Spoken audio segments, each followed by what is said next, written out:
Thank you, Madam Deputy Speaker. With the climate crisis and the reality of an ageing population, there has never been a better time for the government to centre the well-being of people and planet in how our public services and economy are run.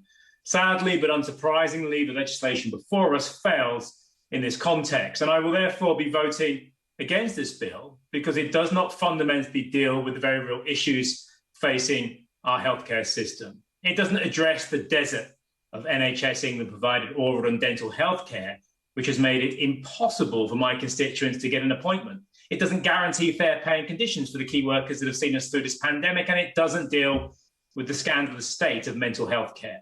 Patients in my constituency who are in crisis are discharged too early or not admitted at all, while for a decade, Norfolk and Suffolk Foundation Trust has failed to end the practice of sending patients out of area. What this bill does do is transfer yet more power, more centralised power, to the executive, rightly described as a power grab by my honourable friend, the member for Leicester South, and of course, the private sector.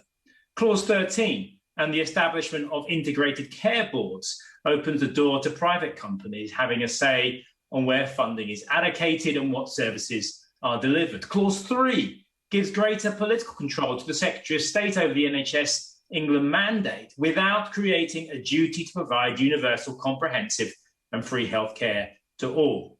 While Clause 38 empowers the Secretary of State to intervene in the reconfiguration of services, opening the door for politicised interfering and gridlocks on decision making.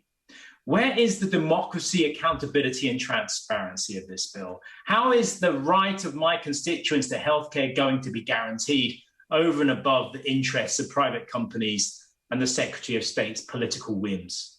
To see what happens when private companies have any role in delivering care, just look at the social care crisis. In England, 84% of care home beds are managed by private companies, and 3 of the 5 largest care home companies are owned by investment firms whose main priority is economic rent seeking, not the long-term care of our elderly. This model has, unbelievably, led to a cut in the number of care home beds despite an ageing population, meaning demand is only growing. I therefore urge this House to vote against this legislation on what remains of NHS England. Legislation that extends the same failed ideology that puts profit before people and which has driven our planet and public services to break down.